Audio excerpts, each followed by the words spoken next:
being 2 games ahead and whatnot. Immortals, of course, would love to find themselves tall enough to beat Golden Guardians. Jet, he's such a dynamic analyst, huh? There's the Evan line. He's running around, he's height. on his knees, he's doing somersaults. Yeah, and it's all just ways of being like, how good is his team? Are they better or worse than their opponents? But, you know, he's got to make it about height and stuff, which is I don't know, a strangely choice. obsessed with the height thing. The Evan line, now this. Yeah. I mean, he's like, what, 6'1", so he's like, you know, relatively tall. I have to bring it up. Yeah, I mean, you're actually taller than him, so. No. So we see another first pick Azir. Yep. No LeBlanc ban this time, though, so we'll have to see if this will actually get counted out or if it will just be the Sylas yet again. Sylas has not looked so good today, but everyone knows how strong this champion can be when you make those big plays. That was also one of those games where it just kind of got away from EG. It was over in the first 5 minutes, so yeah, a lot of those matchups and stuff did not get a chance to shine. This does feel like a bit of prep on the side of Immortals, though. Leader has exactly 1 total recorded competitive game on LeBlanc across his entire 212-game career. Like, good call out. He actually just doesn't play the champion. LeBlanc is the highest presence mid laner, or sorry, the highest presence champion in LCS history, and Leader's like, not me. Someone watched 10 and 10. I watched 10 and 10. Did you get that one right, or did you get the answer afterwards? I'm not sure. I don't think I would have guessed. I didn't think about guessing. I just watched. So I got it wrong because I said Braum because he's the most played champion, but he's not often banned. He's almost never high enough strength to actually ban him, whereas LeBlanc had a lot of time where you never saw her because she was always on the ban table. Indeed. But Azir is through, and they're going to go ahead and have the Sylas be the answer there. Wukong comes through as well. A nice Fiora. Licorice here for Golden Guardians has put a lot of games in the champion. Many top laners I've talked to said, yeah, the guy has like 1 or 2 champions. Fiora appears to be one of them. 5 games on Sejuani as well, but this time going to be on split push power as Graves will be the answer. Can outrange and nothing really worth reposting. Yeah, nice to see Revenge throwing down the gauntlet. I feel like both these teams felt like they were gearing up for this late season playoff push. You heard them talking about Immortals playing so well against the #1 and #2 team last weekend for Immortals, and then for Golden Guardians they had all these roster shuffles. First they bring in River, then they went 0-2 immediately after that. They bring in Leader this week, drop another game, and it just feels so bad that you have all these changes. You feel like you're gearing up and you stumble, but like we said, they're not out of striking position yet, and so kind of got to put all that noise behind you. Yep. Move on, and we're getting that skill matchup in the top side. Both teams still feeling confident. Yeah, Immortals basically have control of destiny, right? They win here. They're head-to-head, 1-1 against Golden Guardians. They'll tie them in record. You just win out from here, win tiebreaks, whatever you need, and you can make that one happen. We're going to see the Nila ban here as well. I will say Nila Yumi, Nila Tarek, both look very, very good for different reasons, but very effective in those, as afraid of Golden Guardians bringing that one out here for Stixxay and Prismal. Yeah, a little surprised to see that higher prioritized ban than, say, like a Sivir or something. There are a couple more AD carry bans coming in right now. It was the typical Kalista red side ban. That's pretty much all you see banned out right away. Draven as well is a bit of a lost call out. I know he lost that game yesterday on the Draven, but he got very fed very early on, so I can respect Golden Guardians getting rid of that. Yep. Also worth noting, Golden Guardians lost a ban first submission of their starting roster for today. So that is why you're only going to see 4, and we're already onto the draft for them. Yeah, actually, I thought about it this morning because I got the ping that it happened. Back in the 2013 spring or summer split, in my memory, apparently I was wrong because Kobe says it wasn't true. We were informed that like CLG lost a ban because they like submitted roster late as well. And I'm like, Kobe, what's the 5th ban going to be? And he like thought about it for a while, and it's like, there wasn't a ban. I thought it was funny because I thought he knew. Apparently, like, he wasn't actually told him, so I just, like, trolled him on air, and I felt really bad about it afterwards. I was going to do the same thing to you. I know you read the message, but, like, I was going to be like, hey, what are they going to ban? Haha. And then, obviously, it was nothing. Anyway, Aphelios Lulu is what is considered the best answer to Lucian Nami. You can handle the lane. We've seen it played pretty well here, so Lost can have better scaling, and they'll usually survive the all-in just because Guardian plus Lulu Shield can basically block the electric burst. Yeah, we talked yesterday about like the Karma Seraphine lane also being quite strong into the Nami Lucian, banned out right away in the first phase, so not some of those other options available. So Lulu makes a lot of sense. Also works well with Azir, one of the mages that you're very happy to whimsy as well, and just speed him into those fights, get the extra AP on him. Yeah, I mean, he likes the attack speed, likes the move speed, all that's pretty useful for him. So we do have an aggressive bottom lane out of Golden Guardians, who had gone 4-5 in the first round robin, are winless in the second. They have kind of wormed their way into a 5-game losing streak, hoping to find their footing again here because playoffs are on the line. Immortals right now, their chief competition for that spot. And again, they are trusting in Stixxay. I think Leader had a very good game. Guardians at Summoner's Rift.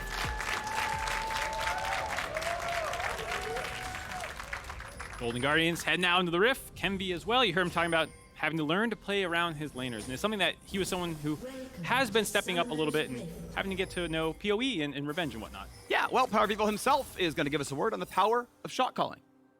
Being on the same page, that kind of just comes by time normally. It comes down to who can you trust and who can you reliably, like, who can you listen to and, like, trust, who's the most reliable shot caller, I guess, in a sense. And this kind of comes by time and by experience and by seeing how the games go and seeing how, like, a lot of times maybe it's right or wrong. And it's hard to just, make someone like a shot caller. I think it's a lot of times nowadays that people have their roles and in their strengths and their weaknesses in calling. So you kind of just assign them to each player a little bit. It's always so interesting to hear different perspectives on shot calling. Funnily enough, when C9 launched onto the scene and Hai was like the guy, a lot of people were like, oh, we should do it that way because he's so good. And funnily enough, he probably ruined a lot of teams where people were trying to make players become Hai. And not everyone can do that. And since then, I think there's been a more balanced approach to shot calling. You heard him talking about it there, about people having kind of roles on the team, junglers often taking more of a responsibility in the early game by communicating with their laners and coming up with their own plan, as well as like what they need to get objectives. And then sometimes a lot of teams do, if someone becomes the strongest in the game, you should know how you win the game from here. If you're a super fed Twitch, we want to hear from the Twitch what he needs from the rest of us. And I think that makes a lot of sense to me, where you are like, well, you're the fed guy, you tell us how you win the game from here.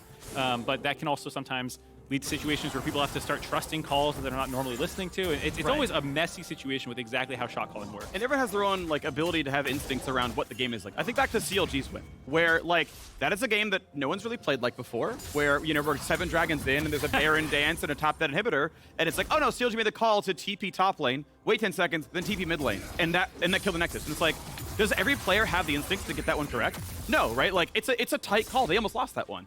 And like you need players who just like, oh no, I got this. Like we've never played this exact situation before, but I think I know how the game plays out. And you just want that person to make that call. And there's a social dynamic to it too that is the messier part that you often don't hear talked about, which is that guy made a call and I listened to it and we lost the game. And there is a very real trust that you have to have with your teammates. And when you're on teams that are losing more games, it can be hard to establish that trust.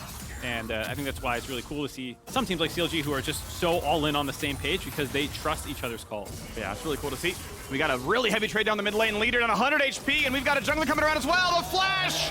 And River hits him, and the first blood comes through. PowerOfEvil on the board. Kenvi working with his laners like he was talking about. PoE wins a heavy trade onto leader. And then the mechanics by Kenvi to get the E-flash Q, finishing off the kill. Big start for Immortals now. Kenvi looking to transition that down to a bot lane. Yeah, looking pretty good here as well. Aphelios, green gun start, has a lot of priority. Lucian just cannot really close that gap early on, so you have control over it. And the theoretical chance at a dive was there if Stixxay was low enough. They decided not to go for the play. Would have had cleanse for the Ignite, for example, so they're chilling on that one. But almost the ability to get a second kill. Immortals off to the races, though. We can watch that one again. Yeah, just leader going melee range, trying to get some push going, but really just takes so much damage from PoE. And there you see the auto attack following him after the flash.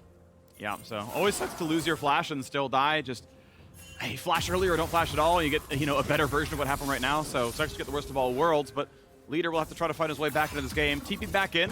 Only got the Doran's Ring recall. So not the prettiest by any means, but he'll try his best here. Is Revenge actually trading right now equally with Licorice, so no priority just yet. Licorice goes in for a bit of damage, gets a little slow.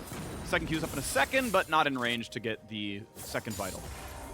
Nice there, though. Revenge still having shove on the wave. We'll see if he can keep that up as River is hanging around on the Trundle.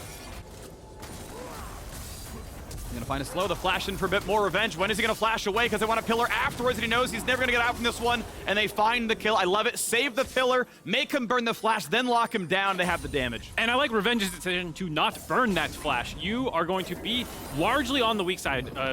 A lot of the Graves matchups are about kind of winning 1v1 and hoping that you don't get too much jungler interference and knowing if I lose my flash here, I'm going to open myself up to repeat ganks.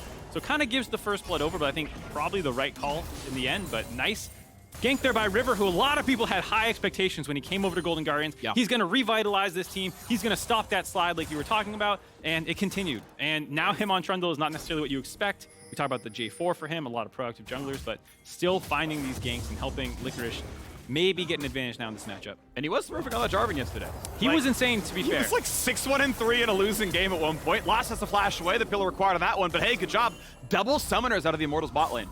Here you see, moving around, trying to take care of his laners. Helps Licorice in the top side, helps his bot lane now. River having a good game. Like you said, their matchup versus 100 Thieves yesterday, even though it was a loss, there was a period of time where they were able to stop the momentum for a little bit, win a couple team fights in a row before ending it in 100 Thieves' favor. But I think it shows the potential that this team has. When things are going well, they can be very explosive with their team fighting. For sure, potential is there. Revenge gonna go ahead and find the first 3 vitals broken from him. Licorice does not have flash to get any more, but just out of range. But still, hey, that is Licorice ult for flash is a great cooldown trade. However, not to be a 1v2 if Kenvi comes up. Yeah, Licorice still healthy enough though that probably not gonna be able to make any sort of dive happen. So nice trade for Licorice. Looked a little funny with Revenge flashing the wall away from his own turret, but notice if he just got out, he'd be okay. There you see Leader getting away. Yep. That was just the dash backwards for the shuffle, so a 2-minute cooldown missing. Dragon is up, has been for a bit here. Bot lane control. Looks like everyone is heading down to this river. Golden Guardians maybe looking for the big play. They've got Scuttle Vision. There is a ward, though, for Immortals, making it not an easy play, and as mid is shoved up, and it's going to be Leader coming back to mid to control that. Yeah, it feels like currently there's 2 kinds of game plans in bot lane in the meta. There's the Turbo Stomp lane with Kallistas, Dravens, Lucian, Namis, and whatnot, and then try and go for dragon stacking and controlling a lot of neutral objectives. And then there's a heavy scaling option as well with things like Zeri and Sivir and whatnot, and Twitches. And you kind of see the clash of the 2 ideas a little bit here, though obviously Aphelios and Lulu is no joke in lane. And with that gank, River able to help turn the tide back in the Lucian Nami's favor a little bit. Always feels bad you're slowed, like I'm not in range of you. I'm 50 range short and I can't walk fast to hit you back. I'm just gonna just take these hits and all right, minions it is. They're not gonna run away from me. Slow's still gonna land on a Revenge. Doesn't mean a ton though, as the wave still goes down. Doran's shield to the region. Stixxay has been dropped kind of low. Pretty good poke coming through. And Kenvi is gonna know that he is fine right now. Has gotten all the way up. Been waiting in that brush. If Golden Guardians walks too far up, it's gonna be a lot of pain. Yeah, cancels the recall. I wasn't sure if he was just escorting the wave in or if they're actually looking for a gank opportunity here. Yeah, technically optimal play is just mash recall on the brush forever and just interrupt it and try again, because if you're like, I am gonna leave after all, you're already halfway through and you get back home in 4 seconds. If it's like, oh, there's a fight, you just cancel it for free. So any given time you're in a brush, actually always mash recall. It's like technically correct at all points in time. If you're waiting there anyways, be prepared to recall. Why not? Oh, they need me top, okay. I'm on the way. It's really dumb, but I don't know. I really love things like that where it's like this micro optimization that in most games doesn't matter, but sometimes it does. All right, you doing that in situations where you're not going to recall is sure. obviously a little troll. Yes. Escorting a wave into cover is a nice option select. I will grant you that. That is a good time to do it. And Kenvi now back on the map, starting off this Rift Herald, and with the bot lane getting shoved, they're on the map first. You see Ignar Blast going over, Lost joining in as well. Golden Guardians are on the move though. River and Prismal making their way in the mid. Ooh, the sun's gonna land. Almost pulls in the tower, but doesn't go all the way over. Still, though, Herald is being attacked pretty soundly. Licorice is around, has ulti, but no play to be had. Thank you for the Rift Herald, Kenvi. Yeah, slowed. River would like to hit him, but he's got a lot of escapes right now. W over the wall. It's not a problem whatsoever. Yeah, a little bit of a late contest by Golden Guardians there. Did not call that play off. End up swapping their bot lane up to the top side, fully following Immortals bot lane, giving some alone time for Graves. So nice little macro play there by Immortals, working well with their bot pressure to actually start extending that lead. You can see a nice 10 CS advantage for them. Graves not in the lead, but actually caught back up from where he was before with this better rotation. And finds the second plate down there, so the gold lead grows to 800. Herald itself worth 300. 300 total to kill it, and then another 300 on average when you crash that into some turret plates. So this lead poised to grow to over 1,000 for the Immortal side without anything special going on. Blue buff's handed off, Leader gets one as well. I think you'd also say scaling advantage should probably be in Immortals' favor with the Azir and Aphelios. Yeah. So one kind of caveat is, of course, split pushing can change everything. If Revenge doesn't find a foothold in this game, and if Licorice can grow his CS lead or make another kill happen, then potentially you can just have a 4-1 situation or 1-3-1, because obviously Leader can go in the side lane as well, but does feel pretty well in Immortals' favor right now. See Leader taking a bunch of damage there. CS, though, pretty close from the two. Still, though, has to take his licks and get back out. The refill potion out of stacks. Licorice always trying to find his way in. Fleet footwork making it very easy for Revenge to kite back out. If it's up, you auto once, you walk away, and you can't really find the all-in. I will take the Fiora scaling. You know, I think her 1v1 gets to the point where she'll just actually kill you under tower in 3.5 seconds. But yeah, that team fight is so scary with an Azir who's farming fine, and Aphelios who's ahead. So I will say, Revenge is going for the Lethality Graves build, which is what Whippo did, I believe it was in the same matchup. Right, yeah. And he was able to have pressure almost the entire game because he ended up a little bit ahead. And then you just stay ahead of the pace of the Fiora, and you can keep pushing them in. You start just having like insta-give threat if you ever try and fight her. So there is that potential for Revenge with the build that he's going. I've seen Whippo do it, so you can win against the Fiora throughout the entire game, but it does require you to actually get ahead of her. Yeah. Also allows him to be in a team fight and say, screw it, I'm just going to hit my spells and just burst the team down. And I've done something at least, you know, like if you are behind, you can just get your spell damage out. We are going to see items come through. Leandry's done. 10:55 here for PowerOfEvil, but he is not around for this dragon. Ignar may see it happening, but the map control right now belongs to Golden Guardians. Very late into the game, 11 minutes, the first Drake has been claimed. Missing health regen on the board now. Far away from the chance at a Dragon Soul, but Ignar might want Prismal. We'll look for a slow. And does Kenvi find his way in. W-E, flash, ulti, here we go. Prismal gonna try to get away. Ulti already burned down, flashes the wall, gets away from Little just barely stays alive. Flash for flash, ignite down. Prismal able to get out, loses both of his individual sums, but gets Ignar's and Kenvi's as well as a couple of ults together. So not bad for Golden Guardians in terms of relieving the pressure around bot lane a little bit. Is going to be able to sustain up just with his W and whatnot, so doesn't even leave lane. Might get their counterpunch in here. A lot of spells on cooldown right now. Lost theoretically at a very small deficit, but healthy enough with a mini wave that there's no play to be had for the Lucian. Now they're behind him. If they stayed, oh no, he's gonna be enough people. Ignar's gonna be the target. They know he has no flash, but how about the reinforcements? River is not that tanky. He's being attacked. He's been polymorphed, and he's gonna drop. Fertilizing the ground now. Lost hold in the front line. He is happy to fight. Golden Guardians picked the 3-on-3 that they lost. They tried to find the angle. Still too tanky though. Couldn't ever get on top of Ignar. Then it's Kenvi versus River as the 1v1 and just slightly more damage for Immortals side. Yeah, able to kill River, then continue that push, drop the Rift Arrow, going to explode this game up to 3,000 gold lead 12 minutes in. That's looking really nice now. Honestly, Immortal's going to feel pretty happy with this one. 3,000 is huge off the fact that Lulu was not the target to go for. Was able to kite it long enough. Everyone else free hit. Stixxay may hit the back of the eye. Yeah, okay, this will be a Herald not getting a second charge. You got to walk down, bud.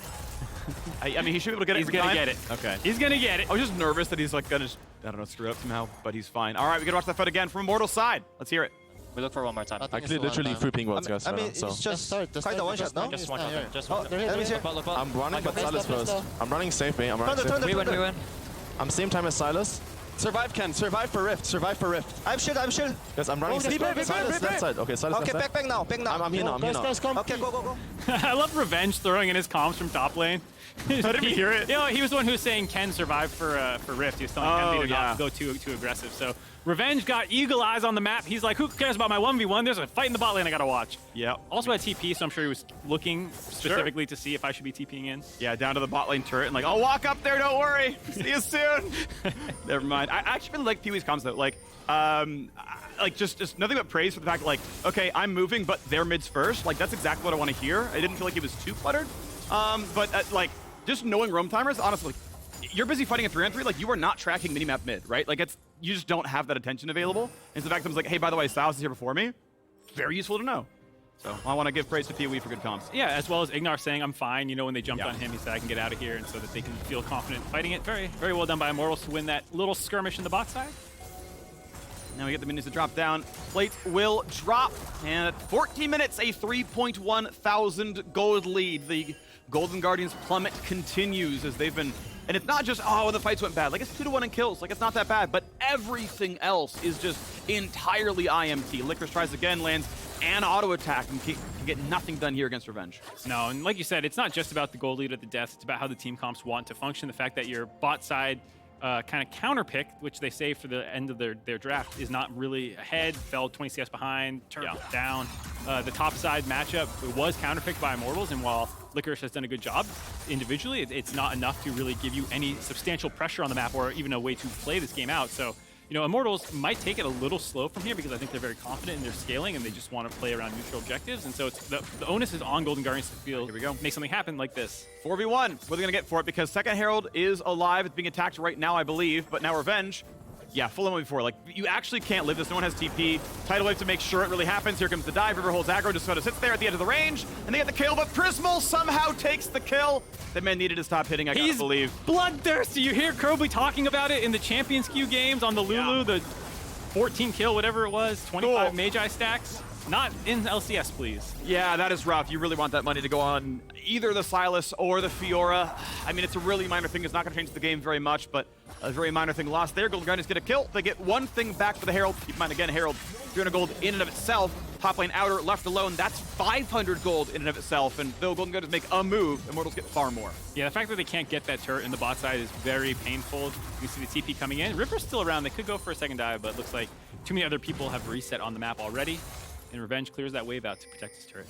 TP walking on his way down. Scryers blooms it, sees who's around. All right, we're going to be fine. And just some ward control going back and forth here. 3,500 remains the lead. Grown slightly by IMT. Second dragon of the game coming up. Right now, Fiora in the top lane does have teleport. Can come down. Meanwhile, Immortals going to bring their entire team down here. Lost crossing mid lane just now. And here is a Sylas teleport to play for bottom lane. A little awkward timing here because they're trying to potentially set up a dive onto Revenge with the TP back in, but the rest of Immortals has moved down into the river already to fight for the dragon, and so you can't make a bot dive happen. Just cross map from top side, honestly. And if Fiora is pinging it that, hey, I'm doing this, no one has TP to answer, but like, I want to see Nami giving him wards, I want to see Lucian killing mid and then coming up there as well, like, get the money. Like the wave's not live long enough. Like, imagine leader TP's top lane. They actually kill the turret. They get a bounty. They catch up a little bit. That's what I was gonna say about that play. Is it's not the end of the world. Like anything terrible happens, but you do lose a resource in your TP, and Immortals now has a bit of a nice tempo advantage. You get that dragon, drop this Rift Herald mid, break this turret. All outers down now. And that's gonna be a nice one. They were gonna have the flash in for leader. Wants to scoop back. Oh, interrupted by the Lulu for a second, but Ignar's still gonna be the target. Ignar will go down. One kill picked up as they run away and get a bit more gold in the pockets. Gold lead sits at around 3,000 still, but Immortals now with their first Drake. Nice little punish there by Golden Guardians. Immortals drops the Rift Herald mid. Feels like, hey, we're up enough now that that can finish off, and Kenvi kind of dips out into the river. Gives a little bit of an opening for a counterpunch. Golden Guardians find that kill on mid. And their lane setup now is going to be 1-3-1. You see the Fiora on the top side. Leader going to go back bottom after this, even after the reset. Feels like the AD carry will be stuck mid. Stixxay will be on wave clear duty there, and we'll see if they can make any of these map movements like you're talking about. Nami after pushing mid, trying to meet up with either the Sylas or Fiora, find some kills in the side lanes. It's one of the things that I really like about how macro in League of Legends works is like dragons are like moderately useful, right? If you give every stat an exact gold value, a dragon is like 1,000 gold, like it's pretty good, but it never combines your gale for it. It never finishes death cap for you, right? So you'd always rather have gold than a gold value of stats. And so in a lot of cases, like trading top lane outer 500 gold for like an 800 gold Drake is like actually fine, especially if you're the losing team. And the fact that Golden Guardians is like, we're down 3K, let's wait for a dragon that we can't win. It's like, just trade gold, please. Well, as well as the fact that a lot of item completions are more than 100% gold efficient. Almost all legendaries are. Yeah, it's balanced around that fact. So those gold values that you're talking about on average are going to be in favor of the completed items. Here you see, nice little punish, like we said. Kenvi had already started moving up to the top side, thinking that the Rift Herald was going to take it alone, and that allows the pincer from Golden Guardians to come in there. This time, Ignar not getting away. And the second half of the cross-mapping thing, and if there's not going to be a fight, is like, okay, they are getting Drakes, though, and they're getting towards Soul. So, like, okay, if I'm Golden Guardians, I am hard cross-mapping. Every single time I'm going top outer for Dragon, every single time they go for Herald, I'm going for bot, which we saw, right? And it means, like, okay, well, I get to do 4 of these plays, and on play 4, I need to stop Dragon Soul. So I get some time to cross-map you, catch up in gold, but now I'm allowed no mistakes. And that's cool, right? Because the winning team is getting, like, they're reaching eventuality, where they're just going to crush you with their lead, but you get opportunities to be like, they have to go to the side of the map. They have to do something, so I can at least trade back, and it makes a really good tension. Here's your problem with this. Yeah. I want to see bloodshed, Phreak. Yeah. I'm the typical LCS fan, Yeah, I League understand fan. that. You don't want to watch trading. You want to watch people fighting. But that's the thing. That's why you tower dive a Wukong, right? Like, you're going to Herald, I'm going to tower dive a Graves. You get your bloodshed. Or the Graves backs off the wave and respects the weak side play. That's why you have to tower dive the second tower. You got to go even deeper. You got to go even farther. Okay. Nice calling there by Stixxay. Like we said, the focus for the Lucian Nami is to try and get prio here in the mid lane. It's kind of tough to actually win out, but you got to use these abilities to try and win some trades and then move into the side lane. Prismal flashing in, Gale Force, he's got him! There's your bloodshed mark! Lost takes him down, but River's in for a bit more, so he's gonna lose his life. TP comes in for Licorice, not able to find anything else. Maybe a bit much. a little much. I saw what he saw. I was like, this is gonna turn into a big fight.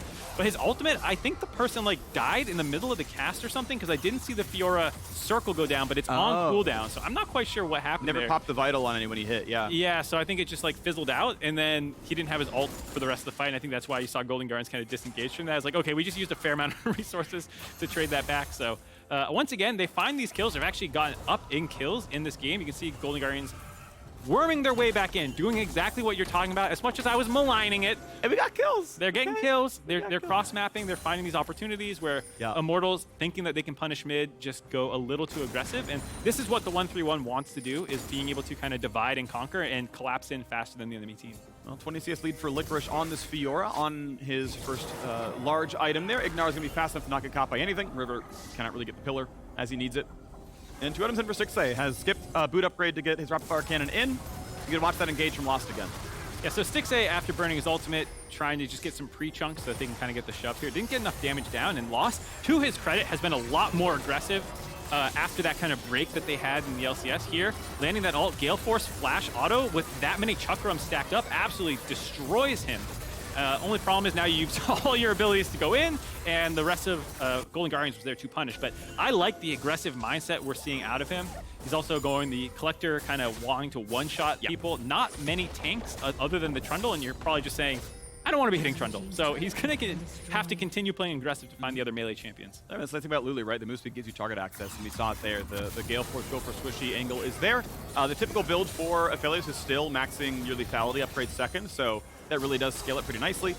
Yes, he's skipping on tank busting. Yes, he's kind of skipping on third item DPS. So once you get the IE, then LDR kind of kicks on. But yeah, I used Hamza to one-shot the Nami. Just needs the feel next time. Well, and I think it's fair to say that IMT's comp does not lack for damage. Between the Graves, Wukong, Azir, there's plenty in there. And so if your thought process is, I want to kill the threats to me as fast as I can, rather than chew through frontline, like this you can say is going to help you punch through the Fiora or the Sylas with the rest of your team.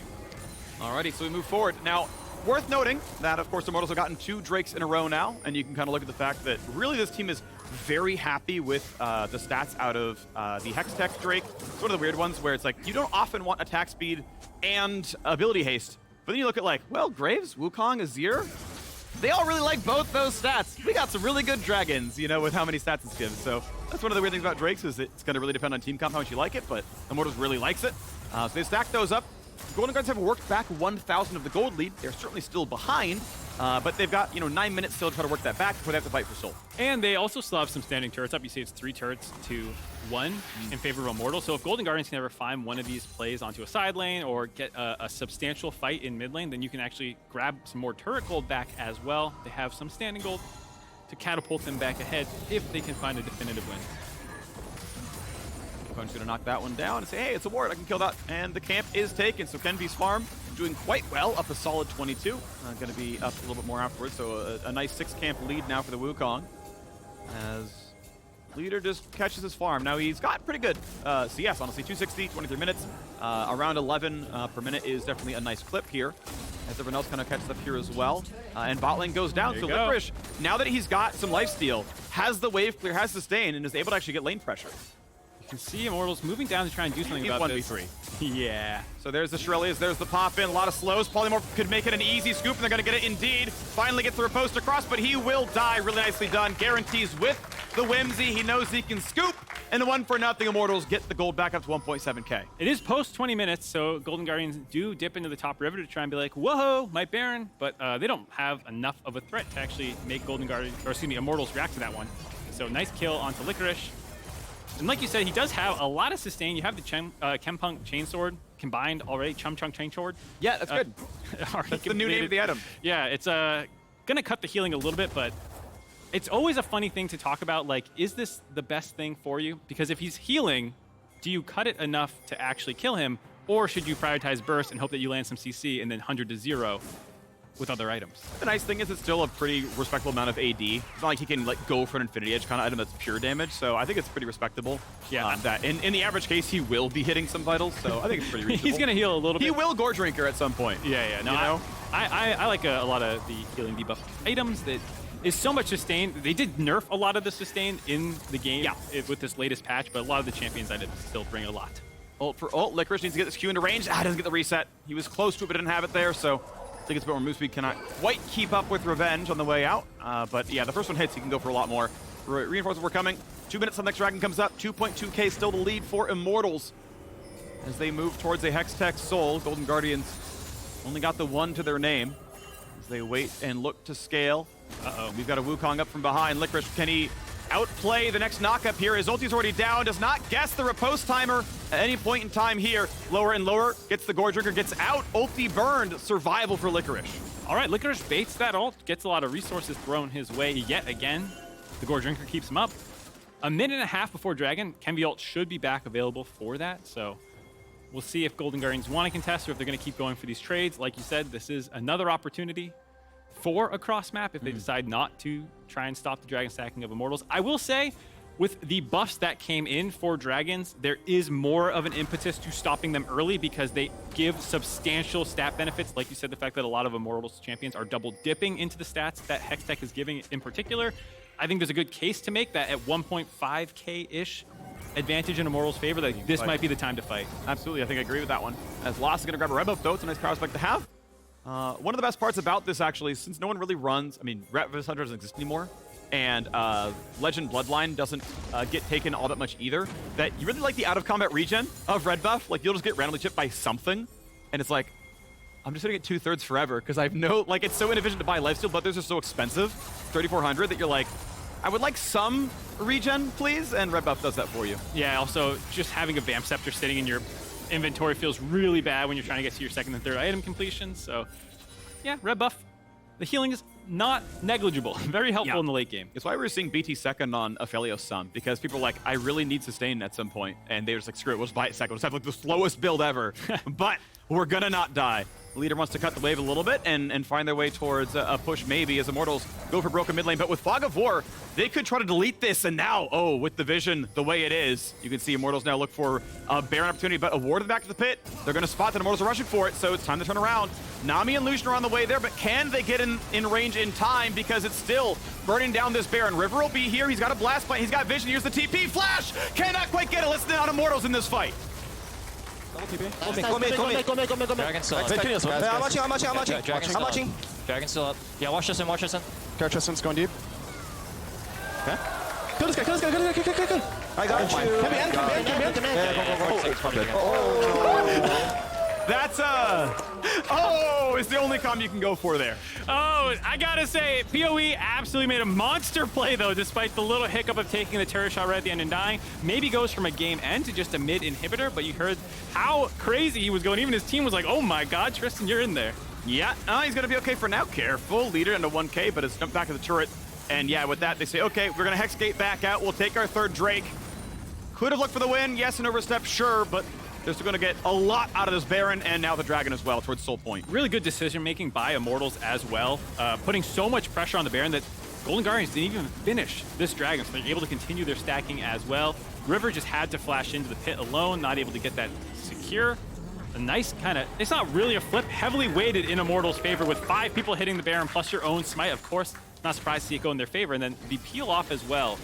Because Golden Guardians was so split, someone TPing into the middle of the pit, River's flashing in, the front line is just kind of evaporated, and PoE sees his angle here to shuffle in on the split fight. Really nice one. Yeah, nice interrupt by Prismal, but then stepping a little bit too far forward again. Yeah. The Lulu combo keeping PoE alive, and then, oh, that corner gets me too. Yeah. Everyone who played League of Legends has done that moment where you round that corner, you take the turret shot, and you just slap that forehead. Like, yeah, that was a mistake. It happens. We move on to 5,000 gold. Rebel Baron power play, 2,700 gold plus the Dragon. On their way to the Hextech Soul in 4 minutes time as Immortals will look to tie here at, I mean, ultimately it'll be 7th place if TSM also drop. But, you know, that 4-win mark is 7th, 8th, and maybe soon to be 9th place, all tied up together. The Golden Guardians will find themselves on a 6-game losing streak if they don't find a comeback here. Prismal waiting in the wings, leader down there as well. His turret will die. Yeah, not the angle that they wanted right now. Prismal maybe could have sent the wave over in there, but they're trying to get IMT to step a little bit too far forward for that last turret and find a flank option, but Kenvi's kind of holding that so that no one can actually get behind the rest of the team. Licorice Gonna try. Ulti's on, gets the first one. Ulti backwards, second pop. He's gonna go for the rest of it. No, turret's gonna be too much durability, too much damage back. Revenge tanks it up. The bonus health certainly helping there. At the same time, Immortals going to step back forward for this turret now that there's a little bit less pressure in the mid lane. They've also shoved out the people on the flank. They have the turret drop behind them by PoE. Round 2 for Licorice. Knows he outsustains them. I think there is an Eclipse in Revenge's inventory, but it's still going to be decent enough healing to keep him okay. We may see Licorice try again with the flash later on. Top inhibitor will be dropping. The Immortals look for the rest of it here. Leader still waiting with the Azir scoop. Decides no, today is not the day. Drop the inhib. Let the regen come through. Wait for later. All right, 2 inhibitors taken off the back end of that Baron that Immortal secured. Only 1 left. Licorice has done what he can in the mid lane to keep the mid lane push from going against them, given that is super creeps he's up against. He also has the Hull Breaker, trying to get some turret damage down, but it's still tough, even with the Graves just easily able to clear these waves out. Yep, Serolda's knocks down the waves. Decent spell damage here as well. Keeps going for the ability haste, raw AD build. And arm penetration looks pretty solid here. Gold leads. You can see that Licorice is up, but unfortunately with every team fight going poorly, yes, he has lane pressure, but hasn't been able to do much more than it. Obviously, really, really huge out of mid and bottom. And honestly, jungle. Kenvi had some really good ganks early on as well for Immortals. It's a huge bounce back game from them. Dropping 2 Dignitas just yesterday, I think Revenge and PoE had some rough performance in that game. And to say like, okay guys, we can bounce back from this. It was 0-3, including the games from last week against some of the top teams. You then go into a Dignitas who was at the time the lowest ranked team in the league. And dropping that, you have to feel like it hurts your confidence. But the fact that they have bounced back right now against Golden Guardians is absolutely huge for keeping their playoff dreams alive. Pretty good Pillar River on the front line. Not going to burn the ulti just yet, but Kenvi getting pretty low. Going to flash to safety. Golden Guardians maybe found a fight. They like Ignar. Low health here as well, but keep in mind, mid and top are pushing in. Revenge buying some time here. Can Leader find the stun? Can Licorice find the engage? Revenge still has ulti and flash to disengage, so he's going to be just fine on this one. Leader jumps the wall, but now bot lane's under fire, and they've got to get back into the base, so Golden Guardians will sack bot lane tier 2. Good kiting by Immortals. The 6th man, the mini waves flooding in elsewhere, forcing Golden Guardians' hand. Yeah, Immortals are not going to reset off this. They're actually going to keep this push going with these supers in the top side. That's going to give them time alone on this bot inhibitor to take all 3 just before Soul Point spawns. Pillar toward Revenge, ulti's back to safety, Stixxay too low to fight, and there's going to be a Licorice TP. Is this even possible? Second one coming. Second TP, they've got to make the play. It's Golden Guardians going for broke. Here comes the first dive. Ignar burns the ulti. Whimsy for a second. Now here's the dive, the scoop on a 2, and it's a perfect setup by PowerOfEvil. Leader's already gone. They're going to look for Licorice now as well. They chomp him down. A double kill for the Azir, and it's Golden Guardians running away. A TP for the flank inside the base onto the minions. Hey, Stixxay, guess what? Revenge is here, but he may have sealed his own fate. Just barely survives, runs away, and it's 2 left. Now only 1 left, and Golden Guardians will find their 6th straight loss. Immortals stop the slide. They will take down the Nexus turrets, and Immortals will finally get their 4th win in the LCS. Set up a potential 3-way tie in 7th as well. Immortals, too much peeling for Golden Guardians. Dive to punch through. They kite out that fight. They grab their win finally, climbing up to 4 wins overall, especially off the back of PoE, an absolutely monstrous performance on the Azir, one of his signature champions. I'm excited for that 4-way tie, though. Golden Guardians, Dignitas TSM is next. Oh, yeah. Win 4-way tie at 7th through 10th, but good job there. PoE definitely monster performances there on the Azir. So many good setups. I mean, he crushed Leader in lane. Just like, here, man, just show up and show me a flash and we get first blood. Set that one up really easy for Kenvi, playing around his lanes. Just kind of across the board, I felt like Immortals played a really, really good game. Yeah, I was really impressed. I think this is a team that they had such a rough start to the split that they had to find their footing kind of on the move. And it can be a little difficult to do that. And yeah, with so many young players as well, Kenvi stepping into his first split. He's been leveling up noticeably over the course of it. And if they can make it into playoffs, they could be one of these teams that you're a little scared of playing, because when they're on, we've seen that they can actually contend with 100 Thieves and EG a little bit. Indeed, stopping a 3-game loss streak, and still some beatable teams to go for Immortals. It is a playable schedule for sure. CLG, FlyQuest, Cloud9, tough opponents, but not top of the table if you are going to be in playoff form. These are teams that you hope to be about your speed. As they stand right now, they are 1-1 head-to-head with Golden Guardians. They are actively tied with them in the standings, so they are tied at 8-9. We'll see if Dig keeps up. We'll see if they don't. But at this moment in time, they are slotted for a tiebreak with Golden Guardians for the last spot in playoffs with 3 to play. I mean, this is a crazy end to summer. It felt like middle of the split, things were decided. It was like, EG is the best team in the world. We're great, you know. Then there's the bottom teams. It was like Immortals, and it was Dignitas who were like, oh, they're struggling. And now suddenly, with the Dignitas win, the Immortals win, it's like, it feels like pretty much anything can happen still in the rest of the split. Yeah, which is exciting. I'm glad that there are races everywhere, even for first place, right? Yeah. It is within reach. 1 and 2, they're literally tied at this point. You know, who's going up bracket, who's not. It's very exciting. I'm happy to see all that even going into the final week. And of course, the final game today, also a big deal again. Dignitas TSM, a battle for playoffs as well. I'm glad that all the games have stakes, because frequently that doesn't happen, and so I'm glad we see that here. You sometimes get those games where you're like, all right, 2 teams eliminated for playoffs, going at it. But Ooh, can't wait for this, 1 and 12 versus 15 and 1, like, ooh, that's gonna be a game. Barn burner. Yeah, barn burner. The barn is gonna burn down. The horses are dying. I'm sorry. Oh my God. Now, today, yeah, that went dark fast. Yesterday, I got to talk about how we have deep storylines, the LCS, and deep dish Pete's, and guess what? You can check those out as well.